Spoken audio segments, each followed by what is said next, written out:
And that's a green light. Happy Mother's Day, America. It is Sunday. And it's 8 o'clock, and that means it's time for the Brushfire Mind. Now, it's Mother's Day. I hope you all had a great one. I hope you had a wonderful time with your families. If you're watching live now, thank you so much for being here. Let's talk about this week, because it has been a hell of a one. And I want y'all to share this video, this one in particular, with all your lefty buddies. Because what we're going to talk about tonight is who your president is. Hashtag not your president.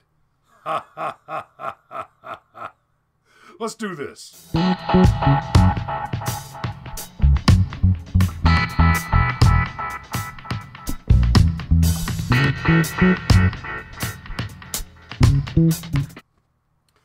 So this week, happy Mother's Day. Alright, Rod, here's what I got. Donald Trump won the election. And then all of them lefty, all of them crying babies, all of them pussy hat protesters roll out in their silly pink parkas and start crying and screaming, "And not my president! Not my president!" That's right. This is not your president. Because all you hashtag not my president knuckleheads, your president, well, he got back auto-warm beer. My president, the man that I voted for quite happily, Donald J. Trump, he brought the prisoners back alive. Not only did he bring the prisoners back alive, not a one of them is a deserter or a traitor. Not a one of them is going to have to be court-martialed for crimes against their unit, against their country. And not only did my president not trade into freedom and the opportunity to continue to conduct combat against American troops 5 leading terrorists.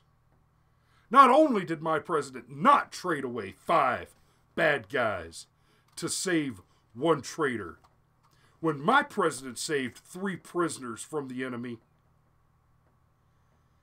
in the same week, he nailed 5 actual bad guys.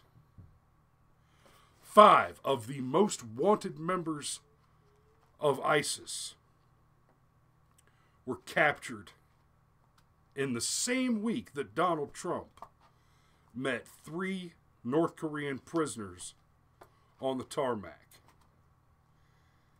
And make no mistake, these are prisoners of war.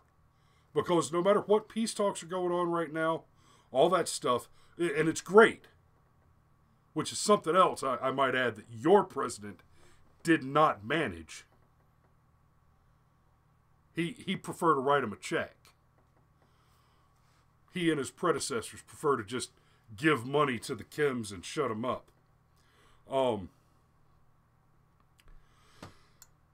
Hey, Lindsay, good to see you, sweetheart. Hopefully Felicia will pop on in a moment and say hi to you, Lindsay, since you're watching and in the chat room tonight. But I'm not entirely certain that my voice carries through all the way through the floor. We are filming in my basement, by the way, where it's hot. It's so hot. I'm going to have to take off the hat. Sorry, Donald. I can't keep wearing the hat. It's too hot tonight. Ugh. Anyway. That's right. Your president, without the approval of Congress, chained us to a ridiculous climate deal in Paris, the Paris Climate Accords. Chained us to this ridiculous deal where we were essentially going to pay for the reindustrialization of the planet. My president shut that shit down, and he made it quite clear. I know that's a year ago, but But that's what we're talking about, is what did my president do that your president couldn't? Shut that shit down. And he was very clear. We'd be happy to investigate, to examine, and to negotiate a better deal. If the actors involved are willing to negotiate in good faith and come up with a win-win deal, okay. Now, I'm skeptical that that can happen because the whole premise is faulty. The idea of anthropogenic global warming is just absurd. But then you got the Iran deal. Obama entered the Iran deal unilaterally without congressional authority. Trump is being criticized by the left for taking a unilateral action to shut down the Iran deal without engaging the Congress. Well, here's the thing. If Obama had done it the right way, which he couldn't because nobody supported it, because it was a bad deal, when you tell your enemy it's okay to develop nuclear weapons after I leave office, as long as you wait until after I don't have to run for office again. And please, if you'll just wait till I'm not the president anymore, Mr. Evil Caliphate, I'll give you millions and millions of dollars of American money on unmarked pallets and unmarked aircraft that have to be laundered and falsified because the sanctions won't allow us to give you money. Okay. That's your Iran deal.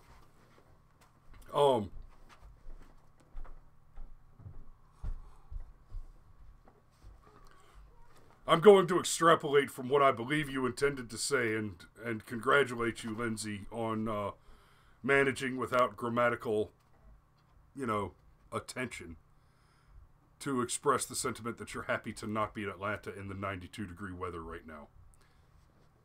Here's to you. Yeah, we'll see you in a couple weeks, by the way. Somebody's trying to call me. It's Steve Rodemeyer. Hey, Steve, we're on the air, so I'm not going to talk to you very long. Yeah, sorry about that, dude. I was in the midst of washing Christy's car. I couldn't get the phone out of my pocket, covered in suds. No worries. I'll call you back after the show, brother. All right, later. So,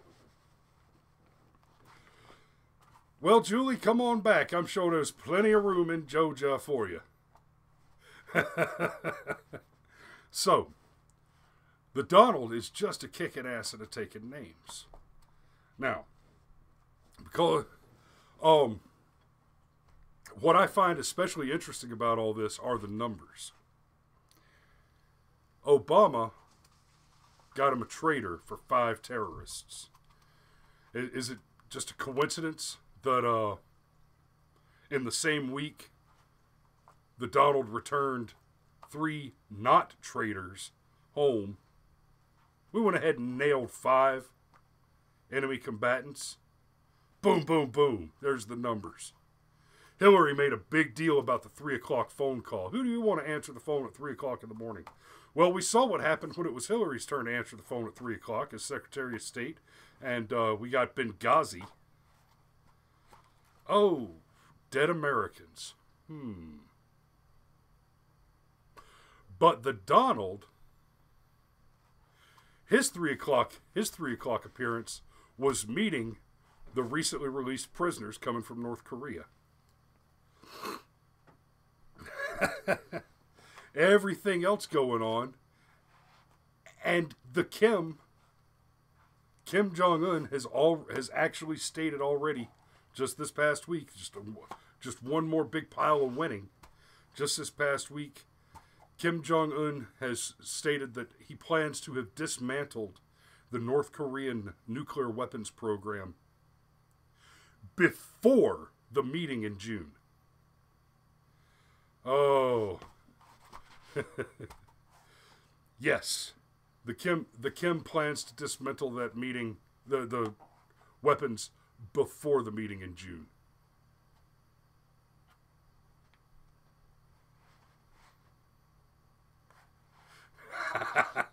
No, dear. Hillary's 3 a.m. voice isn't scratchy.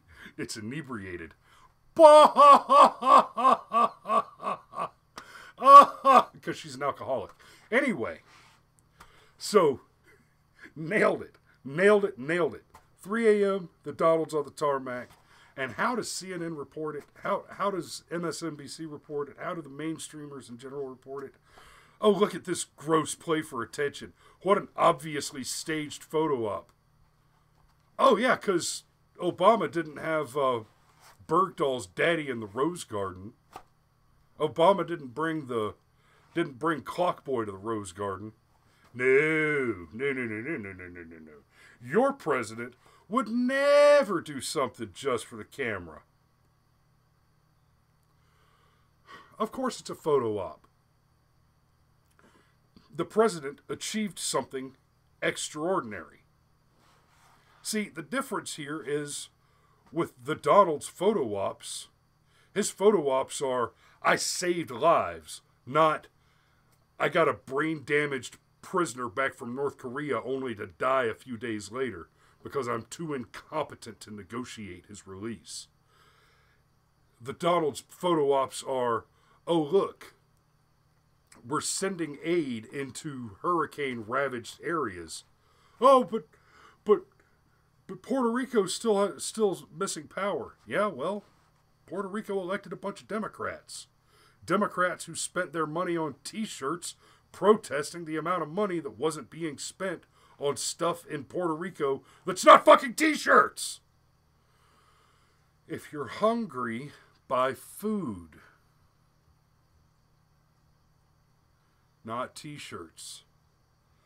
Oh.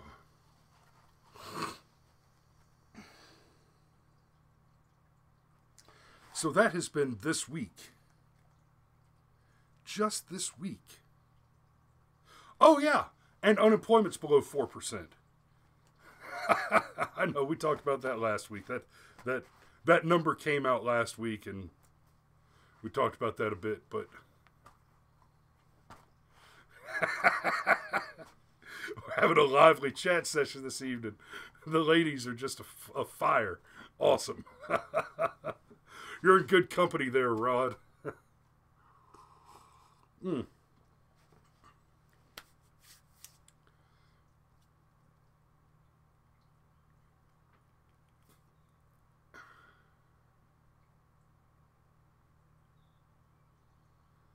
Yeah.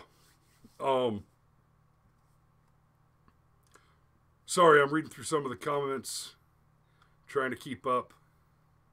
Inebriated, medicated, I've heard it both ways. Yes.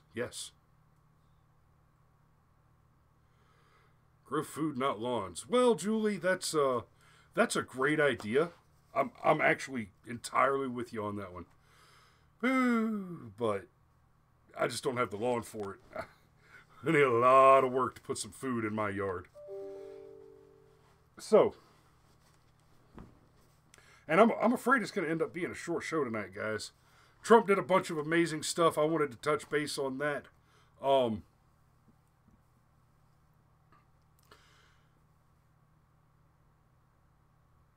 trying to think if there's anything else I want to cover before we get into White Hats Matter, because I'm sure a few of you remember the White Hats Matter segment. We haven't done it in a while. Frankly, it just got to be more trouble than it was worth for a while there to keep up with it. But it being Mother's Day and all the gun control debate that we've seen lately, all the stuff about, when I was downrange, for example, we built the school, and we would walk the kids to school under arms to keep them safe. And then one day, the locals started complaining about having the guns around the kids. They were afraid that it wasn't safe. Oh, guns are dangerous, yada, yada, yada. Like, guns are dangerous in the wrong hands. And, well, around here, Afghanistan, the wrong hands have guns. But they were adamant, and we stopped escorting the kids to school under guard. it didn't take long before kids started disappearing. And we had to hunt down bad guys and get kids back. And that was hard work. And those poor children, they're physically and mentally scarred for life. And there's nothing that can be done to fix that. Well, in honor of Mother's Day, I've been seeing this video popping up all over Twitter and Facebook today. And I wanted to talk about it. Yes, security having guns does seem super safe. Well, let's talk about what happens when good guys have guns. Shoo, buddy. Here we go, another White Hats Matter segment. Heartwarming tales of death and destruction, where we examine the lawful defense of self and others.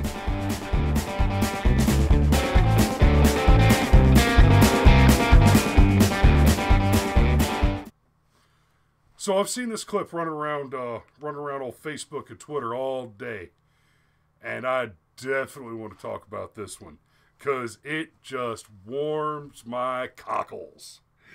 So here we go.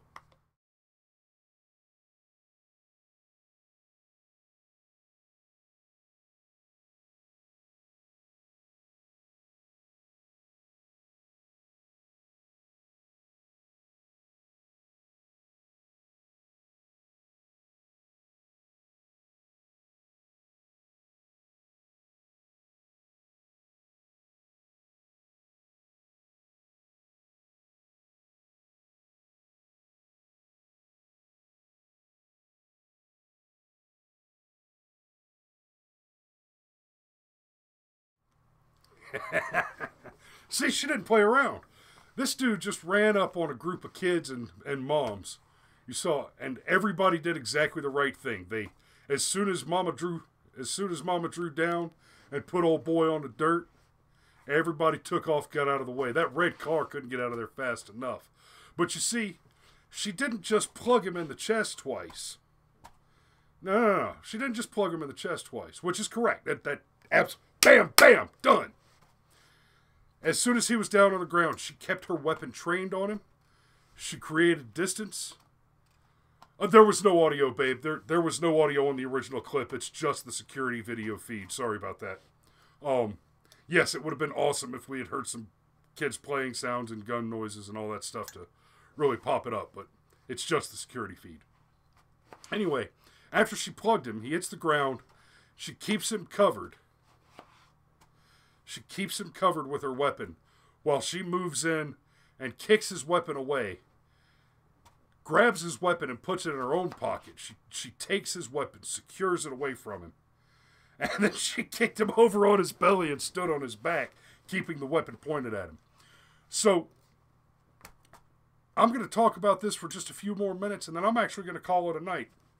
It'll be a short show this evening, and I'm going to go watch TV with my wife and kids. Yes, Rod, it needed a porn soundtrack. Little brown chicken, brown cow.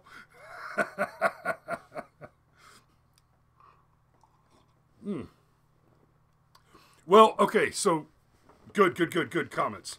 Yes, everybody's scattered, and that's a good move. If everybody scatters, the enemy can fire in only one direction at a time. Then she plugs him, she puts him on the ground, and Julie points out, methinks she should have stayed out of reach of the jerk, though. To the greatest extent possible, that is true, but the thing is, his weapon was still within reach. So even at the risk of him being able to reach out and grab you, it's better for him to grab you. You're in a better position when an injured man is grabbing your ankle, for example, and you've got your weapon pointed at him. So as soon as his hand touches you, you can fire a few more shots. That's far better than leaving the weapon where he could reach for it. So moving in too close and risking being grabbed, that's a trade-off. You're always making trade-offs in combat stuff. You know, your enemy has a harder time shooting you if you're further away, but you have a harder time shooting them. If you stay out of their reach, then you're safer, but you also lose the opportunity to strike the enemy. Stuff like that. So her moving in to kick the weapon out of the way. You'll note what she did. She did not walk in and bend down to pick up the weapon. She walked in, both hands on her weapon, keeping it trained on the enemy, kicked his weapon out of his reach, and then backed toward the weapon, and keeping her weapon trained, dropped one hand to secure his weapon, and then she picked it up like this, so that she had his weapon in this hand, and she still had her offhand supporting her firing hand. This girl has clearly spent a little time thinking about how to handle her weapon. She didn't just go pick one up at Walmart and throw it in her handbag. Oh,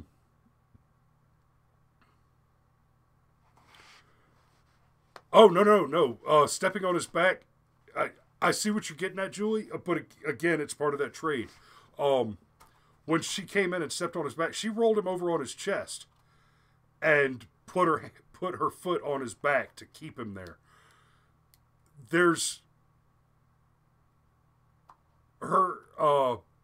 his ability to grab her and do something is just... I mean, he's been shot twice in the chest. She's got him. Because you don't know if he's got another weapon. Now, he may be able to reach around and grab and stuff. And again, as soon as, you know, if you're standing on him, you got one foot on the hard ball and one foot on his back, and his hand starts reaching around to grab your ankle, you're right there. Plug him again. Hell with it. Finish him. I mean, it was mighty kind of her to leave him be the way she did. I lament to some degree that this was not a DRT, a dead right there. I like it when the bad guy doesn't get up. And yes, she was a badass in her skinny jeans. That's right, Lindsay.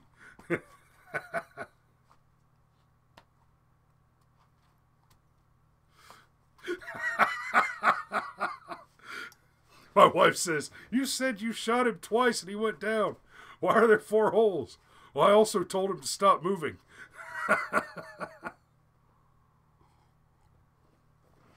Now, I'm going to give a quick plug to a little company called Tote Mamas. They're not paying me.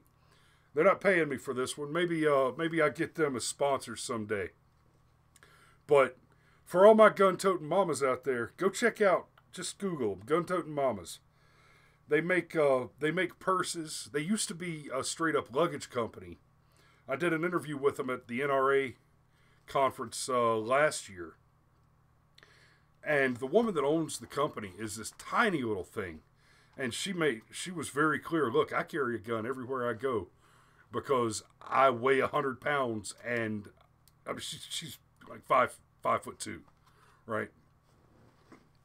And that it is the great equalizer. So, ladies, get your that's the rest of that gun-toting mamas. They make purses. They make nice purses, mostly leather bags with concealed carry pouches in them. And their company policy is that if you are carrying one of their concealed carry purses and you have to fire it in self-defense, the way they're designed, you do not draw the weapon out of the purse. You put your hand in the bag and you fire through the bag. That it saves you a motion. So instead of reaching in, drawing, and then firing, you bam! You put your hand in there and you start shooting. You plug them right through the bottom of the purse. Excuse me. We just had dinner with my mama a little while ago, and it was amazing. My dad grilled this piece of salmon. I apologize for that. Ooh, it was magical, though. Anyway, if you shoot through the bottom of the purse in self-defense, gun-toting mamas will replace your purse. They will replace your gun-toting mamas brand purse with the same one. So definitely check them out. they're nice bags. The prices are reasonable for the quality of the bags.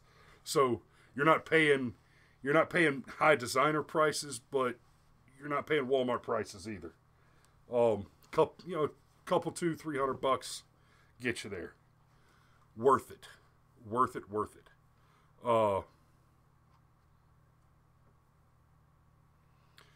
I wish your mama would carry a weapon, baby. I do. But anyway, that's the show tonight. Like I said, I'm gonna stop early tonight, and I'm gonna go spend some time with my family on Mother's Day. I love you guys. Thanks for watching tonight. Make sure you share this one with all your liberal friends, and remind them that you're right. He's not your president. He's my president. That's right. And I will see you guys next week.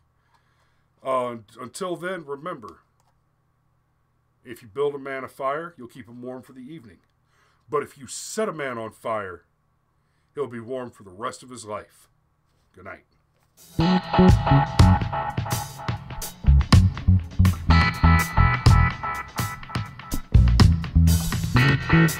Oh yeah, Julie, you should see Fee's carry purse. It's badass. She made it out of an old Navy uniform. It's gorgeous.